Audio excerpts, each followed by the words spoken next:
시간 앞뒤 좌우로 함께 인사하겠습니다. 잘 오셨습니다. 반갑습니다. 이렇게 한 번 더 인사하겠습니다. 은혜로운 시간 되시길 바랍니다. 네, 은혜로운 시간 되시길 바랍니다. 네, 눈빛이 반짝반짝 살아있는 느낌을 받았습니다. 네, 감사합니다.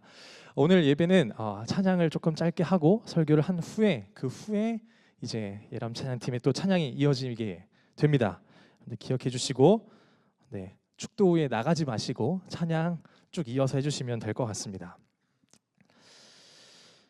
여러분, 예배가 무엇일까요? 예배가 무엇이라 생각합니까? 예배. 네, 다들 아는데 이제 이 정도쯤은 다 아는데 또 물어보시는 게 아는 걸 왜 또 물어보지? 이런 느낌인 것 같은데 여러분 다들 예배가 무엇인지 아시죠? 하나님과의 만남, 그리고 드려지는 것, 그리고 나를 드리는 행위, 여러 가지로 이야기할 수 있을 것 같습니다. 좀 더 우리가 이론적으로 얘기하면은 하나님께 드리는 경배 그리고 섬김의 행위를 말합니다. 단순히 예식에 참석하는 것을 넘어서 우리의 삶 전체를 하나님께 드리는 행위, 우리가 찬양하고 기도하고 말씀을 듣고 순종하는 것 다 포함입니다.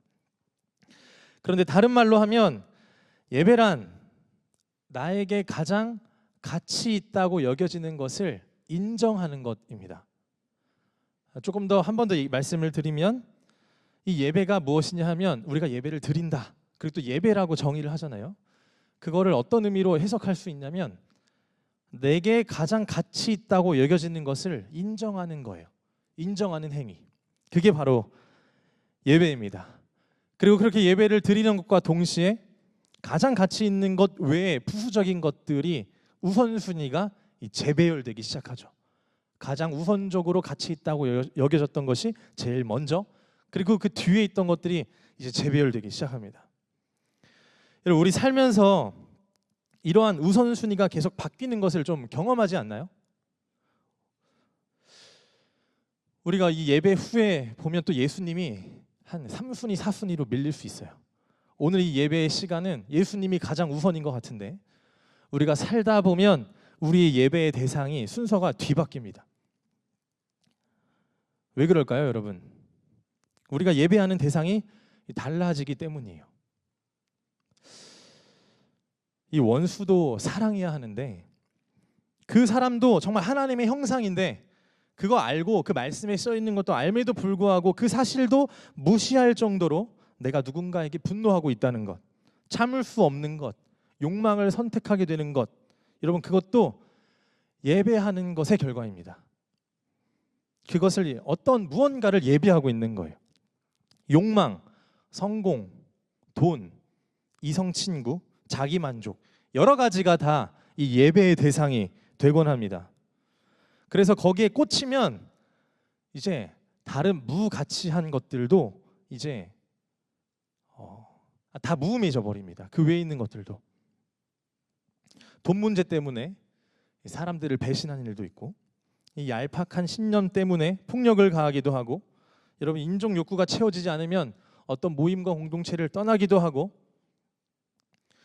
여러 가지 현상이 우리 예배가 어떻게 예배 대상이 무엇이냐에 따라서 이 결론적인 모습들이 나타날 수 있다는 겁니다.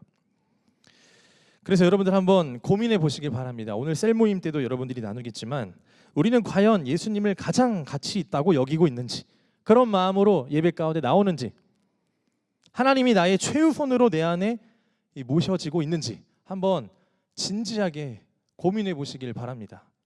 저에게도 하는 소리예요. 사실 저 또한 이렇게 얘기하지만 이렇게 얘기한다고 해서 저의 신앙을 대변하는 것만은 아니잖아요. 저 또한 우선순위가 바뀔 때가 있어요. 무엇이 옳은지 그른지 알면서도 예배하는 대상이 바뀔 때가 있는 거예요. 아차 싶은 거죠. 근데 중요한 건 그때 빨리 돌아와야 돼요. 오늘 이러한 질문들 속에서 대답하지 못하고 있는 여인이 나옵니다. 우리가 2주 전에 나눴던 여인인데 바로 사마리아 땅의 여인입니다. 여러분 이 여인 기억하시죠? 사마리아에 살던 그 여인. 이 사마리아라고만 하면, 듣기만 하면 치를 떨었던 유대인들이었고, 그리고 그 사마리아 땅은 버려지고 황폐한 땅이었으며 그곳에서도 굉장히 사람들을 회피하며 고립된 삶을 살았던 불쌍한 여인, 저희가 2주 전에 나눴던 바로 그 사마리아 땅의 여인입니다. 근데 예수님께서 우리가 2주 전에 어떻게 나눴었냐면 굳이 그 땅으로 가셨다는 거예요. 샛길도 있을 테고, 아무리 샛길이어도 사마리아 땅은 유대인들이 절대 가지 않거든요. 왜냐하면은 사마리아 사람들은 이웃의 개념에 포함도 안 되고 저주받아 마땅하고 심지어 돌로 쳐 죽여도 이거는 율법으로 행하지도 않을 정도의 어떤 정서적으로, 아니 거의 종교적으로 멀리 있는 이 적대 관계였기 때문에. 그런데 예수님은 굳이 가셨어요. 그 땅에 가는 걸 굳이, 아니 금지였어도 그 땅에 가셨어요. 왜냐? 우리 예수님은 삶에 고립된 자리, 그 여인이 숨고 싶어하는 자리 다 들리거든요. 예수님 마음속에는, 귀로는 다 들리거든요. 그 결핍과 가장 목마른 영혼의 문제를 해결해 주실 수 있는 유일한 분이시고, 그 문제를 직면하여 회복시키시기 위해서 예수님께서 사마리아 땅으로 가셨습니다. 여러분, 오늘도 그 예수님의 발걸음이 우리 하이 청년 공동체 여러분 한 분 한 분에게 있기를 소망하시길 바랍니다. 이렇게 얘기할 수 있어요. 우리에게 있음을 믿으시길 바랍니다. 이렇게 얘기할 수 있는데, 그렇게 하면은 우리가 그냥 그렇다더라 하고 인정하는 것 같잖아요. 이렇게 한번 얘기해 볼게요. 여러분, 그 발걸음이 우리에게 있기를 소망하시길 바랍니다. 소망해야 돼요. 당연하게 생각하지 말고, 회피하지 말고, 예수님의 십자가와 그 발걸음이 당연하다고 생각하지 마시고, 여러분들, 우리 예수님 없이 쿨하게 살 수 있는 사람들 여기 없잖아요. 우리 연약한 저와 제발 주님 함께 해주세요. 소망합니다. 이런 마음으로 간절함과 또 감사의 마음이 오늘 여러분들 가운데 있기를 주님의 이름으로 축복합니다. 그리고 그 예수님을 예배의 대상으로 모시고 오늘 예배 가운데 나아가길 소망합니다. 아멘이신가요? 오늘 이 여인은 여전히 목말라요. 지금 사마리아 땅도 메마르고 있어요. 황폐했거든요. 그리고 이 여인은 육신의 메마름 뿐만 아니라 이 영적 메마름도 있어요. 어쩌면 이 여인은 그 영혼의 목마름을 근본적으로 해결할 수 있는지에 대해서 전혀 알지 못한 채 살아가는 상징적 인물인 것 같아요. 세상을 대표하는 그 인물로서 오늘 보여집니다. 사마리아 여인은 지금 홀로 있는 게 아니라 이 땅의 대표자로 있는 거고, 그리고 오늘을 살아가고 있는 이 현실 속에서 우리의 목마름을 채울 수 있는 그 원천이 무엇인지 알지 못하는 사람들, 그 세상에 대한 상징적인 모습을 표면적으로 보여주고 있습니다. 여러분, 오늘날 세상은 어떤가요? 이 목마름을 여하튼 채우기 위해서 굉장히 노력합니다. 우리 안에 있는 어떤 갈증, 목마름, 그런 거 있으면은 어떻게 해서든지 더 채워. 당장 채워. 당장 마셔. 여러분, 쿠팡 시키면은 언제 와요? 내일 와요. 네. 와우회원 아니시구나. 네, 저 와우회원이에요. 당장 와요, 내일. 그러니까 우리가 항상 뭔가 시키면은 빨리빨리 문화잖아요. 그러니까 내일 아침에 바로 오고, 모든 게 다 빨리빨리 문화, 효율성과 생산성이 극대화된 이 세대 속에 살고 있다 보니까 여러분, 이 빨리빨리 문화가 좋지 않은 것 같은 게, 하나님께서 우리에게 주시고자 하는 그 은혜의 보따리가 있잖아요, 선물 바구니가. 근데 이거는 인내를 통해서 얻을 수 있는 거야. 근데 우리가 빨리빨리 안 주니까 이 답답한 거예요. 하나님 안 살아계시네, 나랑 좀 멀리 있는 것 같네, 이 느낌으로 하나님을 판단하기 시작해요. 감정으로.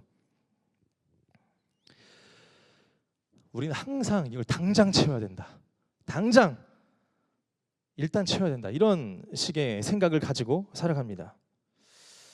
근데 아무리 여러 가지 썩을 것으로 채워봐도 여러분, 채워지지가 않죠. 여러분, 저는 그 이유를 한 가지로 명확하게 얘기할 수 있어요. 아무리 우리가 여러 가지로 다 채워도 안 채워져. 돈, 이성, 명예 다 줘도 안 채워져. 왜냐하면 우리 인간은 그만큼 큰 존재이기 때문에 채울 수가 없어요, 그걸로.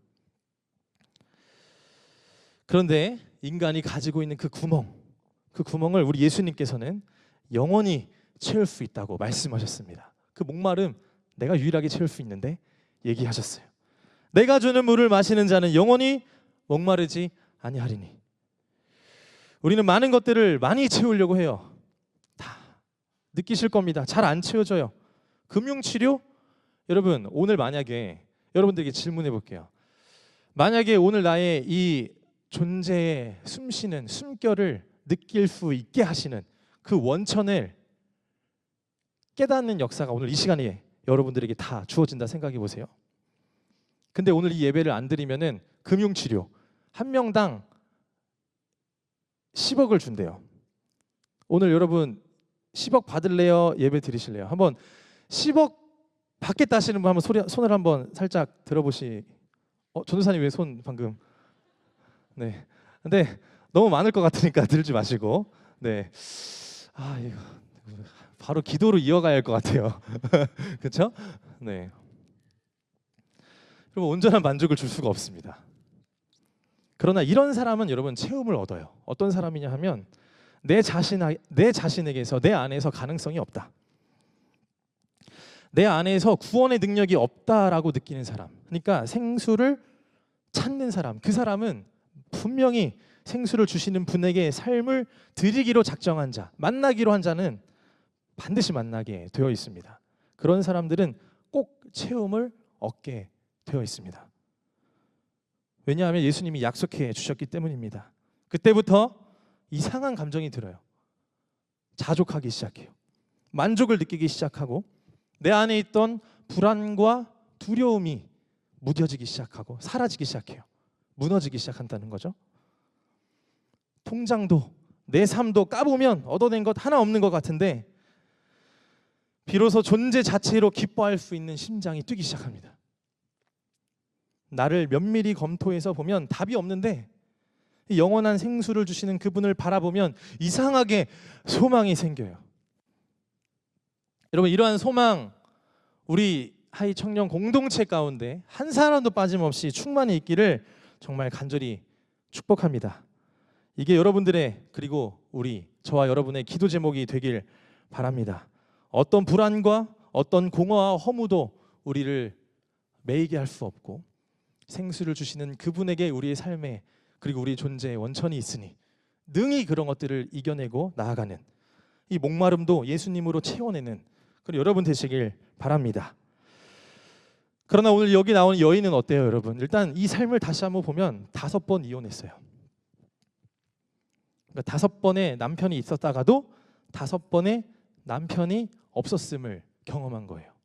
그러니까 정리하면 여러분 이 여인에게 이 목마름은 남편이 있고 그러니까 우리가 조금 상징적으로 얘기하면 이 남편으로 상징되는 모든 것들이 있고 없음으로 정리되거나 해결되는 것이 아니라 중요한 건 뭐냐면 이 남편이 있고 없느냐가 목마름을 채워주는 가치 기준이 아니라 무엇이냐? 바로 생수를 주시는 분을 향해 예배하고 있느냐가 가장 중요한 가치 기준입니다.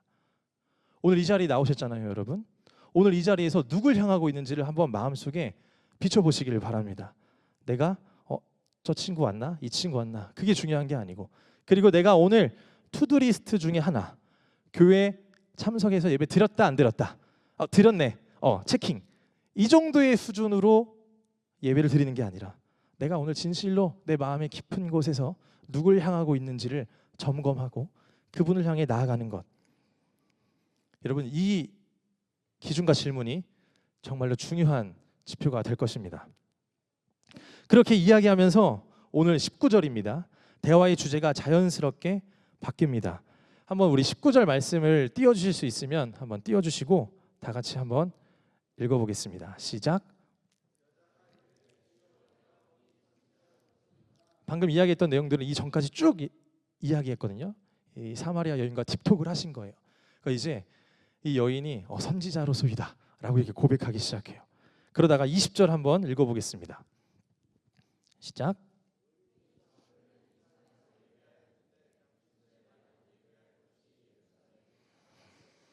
오늘 나눔의 키인 것 같습니다, 여러분.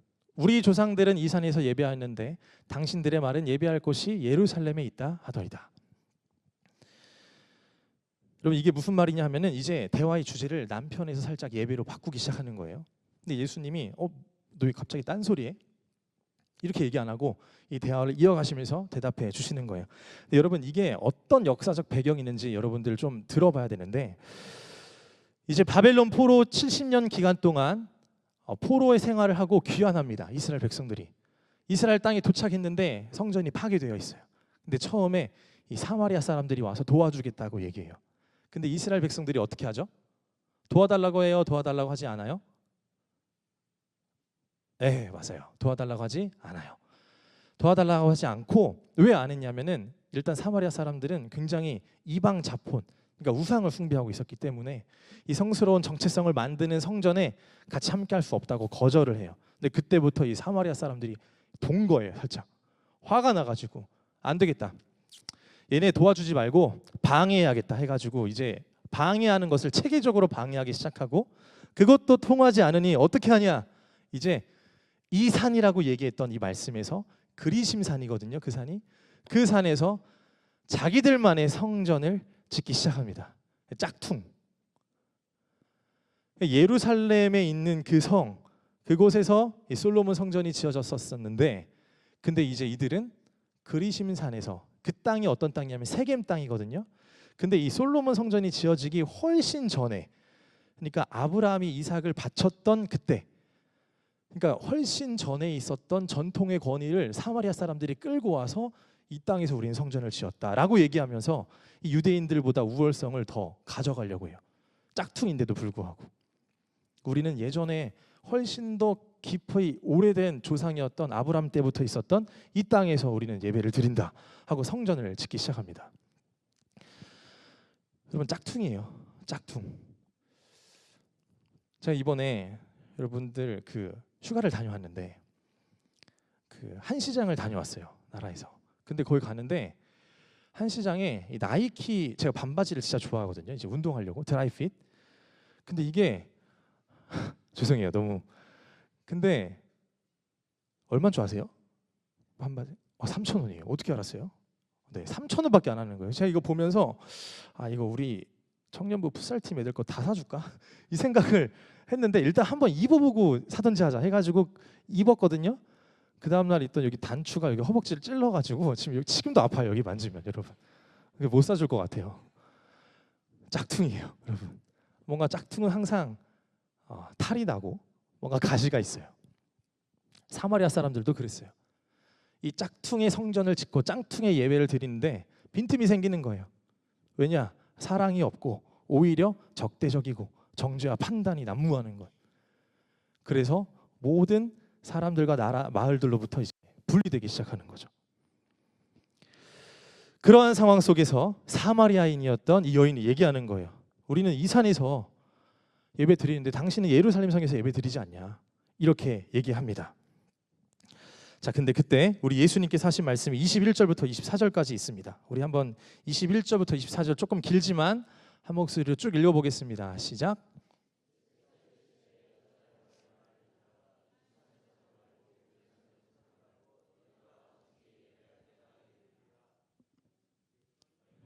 알지 못하는 것을 예배하고 우리는 아는 것을 예배하고 이는 고온이 예배인.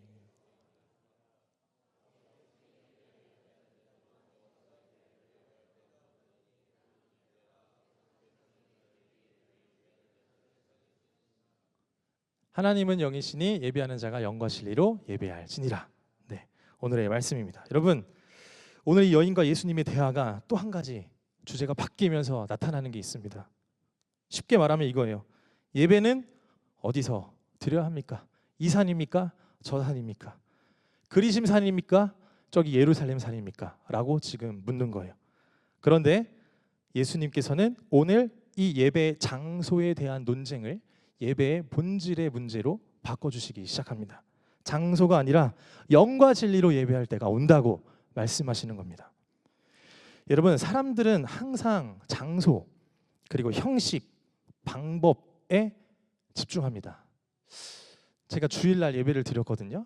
근데 이제 교회에 못 오고 주일날에 온라인으로 저희 청년부 예배를 드리고, 그리고 다른 교회들을 좀 탐방했어요. 막 큰 교회, 작은 교회, 유명한 교회 다 가면서 주일날 청년부 예배만 한 4번 드렸어요. 그러니까 더 많이 드린 거죠. 감사했습니다. 근데 이제 그 예배를 드리는데 너무나도 화려하고 좋은데 확실히 중요한 건 뭐냐 하면은 화려함과 그리고 엔터테인먼트적인 요소 그리고 조명 그리고 이벤트 어떤 그런 프로그램이 아니라 본질이에요. 항상 내가 얼만큼 이 자리에서 눈을 즐겁게 하고 있느냐가 아니라 진짜 영과 진리로 예수님을 향해 있느냐. 여러분 그게 가장 중요한 지표인 것을 이 몸소 체험했습니다. 오히려 다른 곳에 예배하는 것도 좋았지만 온라인으로도 드리는 예배도 더 좋았던 것 같아요. 저번 주 말씀을 묵상하면서 거룩에 대해서 오히려 장소를 구분하지 않고 내가 어디를 향해 있느냐가 훨씬 더 중요한 질문임을 굉장히 많이 느꼈습니다. 여러분 사마리아 사람들은 그리심산, 유대인은 예루살렘 성전을 주장했습니다. 그러나 하나님은 산이나 어떤 성전에 갇히신 분이 아닙니다. 그렇게 제한할 수 있는 분이 아니죠. 오늘날에도 사람들은 건물, 화려한 의식, 분위기에만 집착하며 본질을 놓칠 때가 있습니다. 유명한 찬양팀이 많이 있는데 여러분 그 찬양팀에 가서도 예배가 엄청 뜨거움을 경험할 수도 있겠지만 오늘 이 자리에서도 우리가 함께 찬양하고 말씀을 듣고 결단하고 기도하면서도 뜨거움을 더 크게 느낄 수도 있는 거예요. 중요한 건 여러분들이 어디를 향해 있느냐입니다.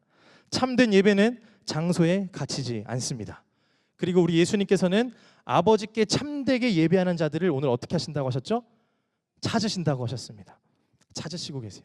여러분들의 눈을 호강하게 하는 그런 예배자를 찾고 계시는 게 아니라 여러분들을 영과 진리로 마음으로 드리고 있는 그 예배자를 우리 하나님께서 찾으신다고 말씀하셨습니다. 예배는 사람이 인간이 드려야 하니까 억지로 하는 의무가 아니라 오늘 우리 하나님께서 그 누구보다 그 무엇보다 원하시는 자리예요. 여러분들이 예배 드리는 거 하나님이 찾으셔서 또 우리를 불러주신 자리가 바로 이 현장임을 믿으시길 바랍니다. 예배는 하나님과의 관계 속에서 일어나는 만남입니다. 오늘 이 여인의 질문 속에서 예수님이 대답해 주십니다. 영과 진리로 드려야 된다. 그리고 요한복음에서 계속 말씀하시는 것 성전에서도 짝퉁이라도 사마리아 그리심산 말고 예루살렘에서 드리는 것도 중요한 게 아니다. 예수님 뭐라고 말씀하셨죠? 요한복음에서 이 성전을 사흘 만에 다 헐겠다고 하셨잖아요. 부활의 몸으로 내가 참된 성전이라고 예수님이 요한복음에서 말씀하시잖아요. 예수님을 향한 것, 예수님이 예배의 대상인 것, 이게 더 중요한 것을 오늘 예배의 본질로 정리해 주십니다. 오늘 누구를 어떻게 예배하느냐가 핵심인 것을 기억하시길 바랍니다. 그래야만 목마름에 대한 답이 될 수 있습니다. 어떻게 어디서 예배 드리느냐 여기에 초점을 맞추면 여러분 목마름은 해결되지 않습니다. 왜냐하면 예배의 본질에 닿지 않았기 때문입니다. 오늘 여자의 질문, 예배 드리는 장소가 그리심산이냐 예루살렘산이냐 예루살렘이냐 이런 질문은 그냥 고집이에요. 아직 그냥 징징대는 거예요. 뭐예요? 어떻게 하는 거예요? 거기에 불과한 겁니다. 그런데 만약 이 여인이 진짜 예배의 본질을 알았더라면 더 이상 반복되는 목마름에 갇혀있지 않았을 것입니다. 그런데 여러분 한 가지만 나누고 마무리하고자 합니다. 우리가 무엇보다 하나님을 예배의 대상으로 삼고 예배하는 것이 중요한데 이때 우리가 주의해야 될 게 있어요. 주의해야 될 것. 하나님을 예배하는 게 분명하게 보이는 행위일지라도 그러니까 분명해 보이는 행위를 통해서도 우리는 자기의 종교적 열심을 예배할 수 있습니다. 그러니까 우리가 하나님을 향해 예배드리는 모습이 누가 봐도 얘는 예배드리는 거야 라고 얘기할 수 있겠지만 사실 우리가 하나님 앞에 다 까보면은 내가 이 예배하는 행위를 통해서 나의 종교적 열심을 예배할 수도 있다는 말이에요. 잘 기억하세요. 하나님을 예배하는 자기를 예배할 수 있다는 거예요. 하나님을 예배하는 나의 종교적 열심을 예배할 수도 있다는 겁니다. 내 욕망을 예배할 수도 있고 내 고집과 내 자존심을 예배할 수 있는 일들이 얼마든지 가능한 거예요. 그래서 주의해야 됩니다. 하나님을 예배하는 것 그리고 가치 기준이 있어요. 영과 진리로. 오늘 이 두 단어만 기억하시길 바랍니다. 영과 진리로 예배하는 거예요. 영은 바로 성령님 안에 인도함을 받는 예배이고, 진리는 바로 우리에게 말씀해 주신 하나님의 말씀, 그 진리. 당연히 복음을 빼놓고 얘기할 수 없겠죠. 이 영과 진리로 예배 드려야 합니다. 오늘 예수님께서 우리에게 말씀하신 이 영과 진리의 예배를 기억하시며 주님께 나아가는 여러분 되시길 바랍니다. 교회의 건물은 이 예배를 드리기 위한 좋은 도구일 뿐이지 본질은 아닙니다. 우리가 이제 오늘 이후부터, 내일부터 삶으로 예배가 또 시작되잖아요. 아니, 문 밖에 나서는 순간부터 시작됩니다. 근데 우리가 있는 가정, 직장, 삶의 현장 어디서든 우리 하나님께 참되게 예배할 수 있는 방법이 있습니다. 두 단어 뭐죠, 여러분? 영과 진리로. 반드시 성령의 인도하심과 그리스도의 진리, 바로 영과 진리 안에서 드려야 참된 예배가 됩니다. 장소를 초월하여 여러분들의 삶 가운데 걸어가는 걸음, 그리고 버스를 타는 장소, 그리고 지하철, 그 모든 상황들이 바로 여러분들의 예배의 초소가 되시길 주님의 이름으로 축복합니다. 우리 시간 함께 찬양하시면서 기도하는 시간 갖겠습니다.